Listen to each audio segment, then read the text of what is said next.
21 নম্বরটা সিঙ্গেল, শুধু শীষ, তার ছেলে নাই। আগের 20 ভাই 20 বোন, তাদের বিয়ে শাদী হয়ে গেছে, তাদের বংশ বিস্তার শুরু হয়ে গেছে।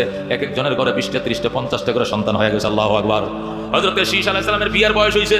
বাবারে আইসা বলে, বাবা আমার আগের ভাই বোনরা তারা তো পরস্পরে বিয়ে হয়েছে, আমার তো কোনো চুরি নাই, আমি একা হয়েছি, আমার বিয়ের ব্যবস্থা করেন।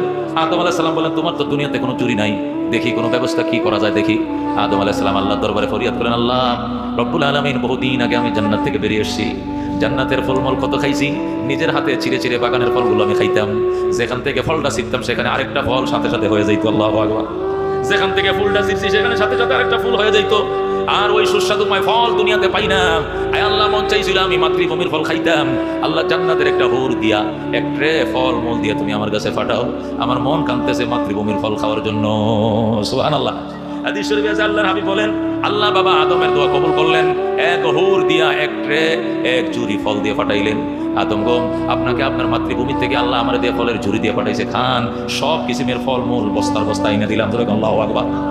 যখন এই হুর আসলো আদমের জন্য ফলমূল নিয়া, আল্লাহ নবী আল্লাহর পয়গম্বর আদম আল্লাহর কাছে ফরিয়াদ করে, আল্লাহ এই মেয়েটাকে যাইতে দিও না, আমার শীষ বড় হয়ে গেছে, বিয়েও করানো দরকার, তার কোনো জুরি নাই দুনিয়াতে। আগে তো 20 জোড়া দিছো, তারা পরস্পর বিয়ে হয়ে গেছে। এই মেয়েটাকে আমি রাইখে দিলাম, এরে আমি নিজের হাতে উকিল সেজে আমার শীষের সাথে বিয়ে দিয়ে দিলাম। আল্লাহু আকবার। তখন শীষের সাথে বিয়ে হয়ে গেল। শীষ আদমের বৃদ্ধ বয়সে তিনি নবী হয়ে গেলেন। আল্লাহু আকবার। আল্লাহ ডাক দিয়া বলেন, আদম মাতৃভূমির কথা মনে পড়েনি? কয় হ্যাঁ।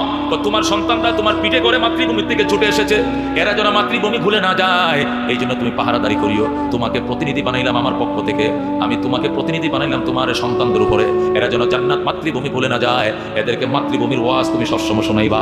তুমি বলবা লা ইলাহা ইল্লাল্লাহ আদমু সফিউল্লাহ, আল্লাহ ছাড়া কোনো মাবুদ নাই। আদম হলেন আল্লাহর বাছাই, কিন্তু আল্লাহর নবী। আল্লাহু আকবার। আদম সফিউল্লাহ, আদম হলেন আল্লাহ কর্তৃক নির্বাচিত নবী। আল্লাহু আকবার। আদম আলাইহিস সালাম উম্মতদেরকে বোঝা, উম্মত রে, হে আমার সন্তানেরা শোন, আমার বাড়ি জান্নাতে, আমার ওয়াইফ হাওয়া তার বাড়িও জান্নাতে, আমরা জান্নাতে দীর্ঘদিন ছিলাম, কোনো কারণে নিষিদ্ধ ফল খাওয়ার কারণে আমরা দুনিয়াতে আইছি।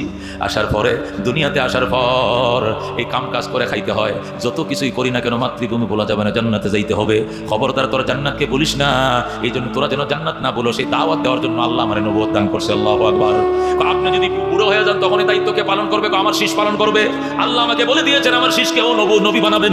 আল্লাহু আকবার। হযরত আদমকে জানায় দিলেন তার ছেলে শীষ নবী হবে।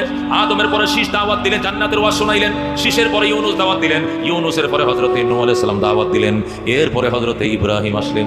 আল্লাহু আকবার।